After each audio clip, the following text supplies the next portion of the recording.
So hello everyone, कैसे हैं आप लोग गाइज। वेलकम है आप लोगों का हमारी फुल स्टैक डेवलपमेंट के इस कोर्स में। और गाइज आज से हम लोग स्टार्ट करने वाले हैं अपना फुल स्टैक डेवलपमेंट कोर्स का फर्स्ट पार्ट यानी एचटीएमएल पार्ट। ठीक है, वेबसाइट डेवलपमेंट के लिए एचटीएमएल पार्ट बहुत ही ज़्यादा इंपॉर्टेंट है। तो गाइज इसे समझना आप लोगों के लिए बहुत ही ज़्यादा इंपॉर्टेंट है, क्योंकि यही हमारा जो एचटीएमएल है वो बेसिक्स है।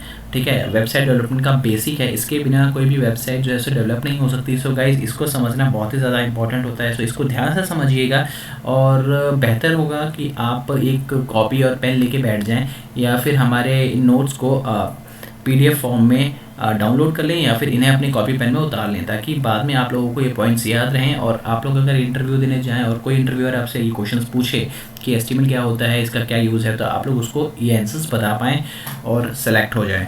ठीक है, सो गाइस चलिए ज़्यादा टाइम ना वेस्ट करते हुए अपना आज का ट्यूटोरियल पार्ट स्टार्ट करते हैं।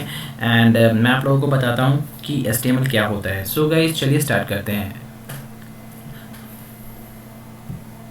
सो गाइज एचटीएमएल क्या होता है। सो एचटीएमएल को हम लोग एचटीएमएल का जो फुल फॉर्म होता है गाइज वो होता है हाइपर टेक्स्ट मार्कअप लैंग्वेज। ये कोई प्रोग्रामिंग लैंग्वेज नहीं होती, ठीक है, बट ये एक मार्कअप लैंग्वेज होती है। इसके ना वेबसाइट डेवलपमेंट नहीं हो सकता। ठीक है, वेबसाइट डेवलपमेंट की जो नींव अगर हम बोले तो नींव जो होती है वो एचटीएमएल के ही थ्रू रखी जाती है। ठीक है, HTML जो होता है गाइज ये one of the 3 core development technologies हैं हमारी वेबसाइट डेवलपमेंट की। आगे जा के हम लोग देखेंगे कि वो 3 कोर डेवलपमेंट टेक्नोलॉजीज़ क्या हैं। ठीक है, बट उससे पहले आप लोग ये समझ लीजिए कि HTML जो होता है ना, HTML हमारे वेब पेजेस को क्रिएट करने में बहुत ज़्यादा रिस्पॉन्सिबल होता है। क्योंकि जो वेबसाइट्स के अंदर जो डिफरेंट वेब पेजेस आप लोगों ने देखे होंगे, for example index web page, footer का वेब पेज, ठीक है, और दूसरा जो कंटेंट होता है हमारा, ठीक है, कॉन्टैक्ट्स का पेज, ठीक है, तो ये हमारा सारा का सारा एचटीएमएल के थ्रू ही क्रिएट किया जाता है। और एचटीएमएल की कोडिंग हम लोग लिखते हैं, तभी ये सारे वेब पेजेस क्रिएट होते हैं। ठीक है, सो गाइज आप लोगों को समझ में आ गया होगा कि हाइपरटेक्स्ट मार्कअप लैंग्वेज किसे कहते हैं। हाइपरटेक्स्ट मार्कअप लैंग्वेज एचटीएमएल को ही कहा जाता है। ठीक है, और ये कोई, हाँ, और दोस्तों ये चीज़ हमेशा याद रखना, अगर कोई आपसे ये बोले ना कि प्रोग्रामिंग लैंग्वेज है क्या हाइपरटेक्स्ट मार्कअप लैंग्वेज यानी एचटीएमएल, तो आप लोगों को साफ साफ मना करना है कि नहीं, it is not a programming language. ठीक है, it is just a markup language for a creation of website developments. ठीक है, creating a web pages. Okay, so guys आप लोगों को ये ध्यान रखना है। ठीक है, अब चलिए आइए नेक्स्ट पार्ट पे देख लेते हैं। ठीक है, अब देखते हैं हम लोग कि वो कोर डेवलपमेंट टेक्नोलॉजीज़ क्या क्या हैं। So guys there are 3 types of core development technologies. First हमारी एचटीएमएल आ जाती है, ठीक है, जो कि हमारी वेब पेजेस को क्रिएट करने में रिस्पॉन्सिबल होती है। ठीक है, इनके बिना हम कोई भी वेब पेज क्रिएट नहीं कर सकते वेबसाइट के अंदर। दूसरी हमारी सीएसएस है। एचटीएमएल के बाद सीएसएस बहुत ज़्यादा इंपॉर्टेंट होती है, क्योंकि अगर हम लोग एक एग्जांपल ले लें बॉडी का, जो एक शरीर होता है, शरीर के अंदर हड्डियाँ होती हैं। अगर हम एचटीएमएल को हड्डियाँ मान लें तो सीएसएस हमारा जो मांस होता है वो होता है। ठीक है, बिना सीएसएस के हम लोग कोई भी पार्ट को स्टाइलिंग नहीं कर पाएंगे, और हमारी जो वेबसाइट होती है वो बहुत ही ज़्यादा भद्दी दिखेगी, बहुत ही ज़्यादा बुरी दिखेगी अगर हमने सिर्फ एचटीएमएल की रो कोडिंग कर दी और रॉ कोडिंग कर दी। ठीक है, तो आप लोग ये समझिए कि बिना सीएसएस के एचटीएमएल का किसी काम का नहीं है। ठीक है, तो आप लोगों को ना हमेशा याद रखना है कि जब आप एचटीएमएल लिखो तो साथ साथ में सीएसएस को भी लिखते जाओ। ठीक है, सीएसएस का फुल फॉर्म होता है कैस्केडिंग स्टाइल शीट। ठीक है, जिसे हम लोग स्टाइलिंग करने के लिए वेब पेजेस में यूज़ करते हैं। ये पूरी तरीके से रिस्पॉन्सिबल होता है स्टाइलिंग करने के लिए वेब पेजेस के अंदर।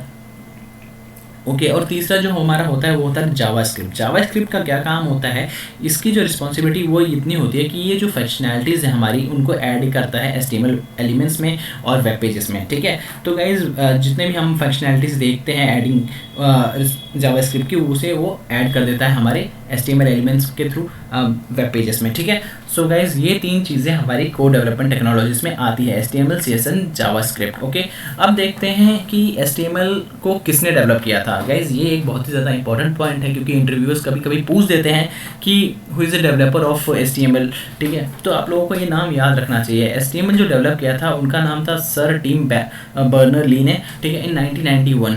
ओके गाइज, आप लोगों को ये नाम हमेशा याद रखना चाहिए। हालांकि अब ये क्वेश्चंस कम पूछे जाते हैं, बट फिर भी पूछ सकते हैं इंटरव्यूअर्स, ठीक है, क्योंकि अगर आप इंटरव्यू देने के लिए जाते हैं फुल स्टैक डेवलपर या फिर फ्रंट एंड या फिर बैक एंड डेवलपर, ठीक है, तो एक इंटरव्यूअर आपसे इतना तो कम से कम रखता ही, उम्मीद ही रखता ही है कि भाई कम से कम आपको जो HTML डेवलप हुआ है उसका नाम आपको पता हो जिसने डेवलप किया है। तो अगर आपको नाम भी नहीं पता होगा तो फिर आपने क्या HTML पढ़ा है। तो इसलिए आपको नाम हमेशा याद रखना है, सर टिम बर्नर्स-ली का, जो कि 1991 में उन्होंने HTML को डेवलप किया था। और गाइस जो करंट हम लोग HTML का वर्जन यूज़ कर रहे हैं ना, वो हम यूज़ कर रहे हैं HTML5 वर्जन, जो कि 2014 में रिलीज़ हुआ था, 2014 में रिलीज़ हुआ था, ठीक है। इससे पहले भी HTML5 के 4 वर्जन्स निकल चुके हैं, ठीक है। HTML1 जो कि 1993 में हुआ था, उसके बाद 1995 में आया था HTML2, 1999 में फिर HTML3 आया था, ठीक है। और उसी के बाद कुछ टाइम के बाद में 2003 के आसपास में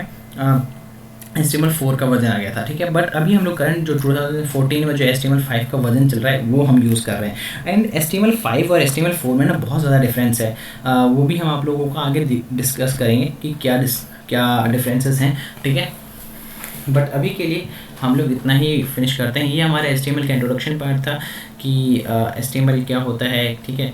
इसको अगर आप लोगों ने समझ लिया तो नेक्स्ट पार्ट में मैं आप लोगों को समझाऊंगा कि कितने टाइप्स के कोड एडिटर्स थे जो पुराने ज़माने में भी थे, जो कि हम लोग कोडिंग करने के लिए यूज़ करते थे, और जो हमारा लेटेस्ट कोड एडिटर होता है वो कौन सा है, ठीक है। तो गाइज़ अभी के लिए इतना ही बस करते हैं और आप लोगों से मिलते हैं अपनी दूसरी वीडियो में।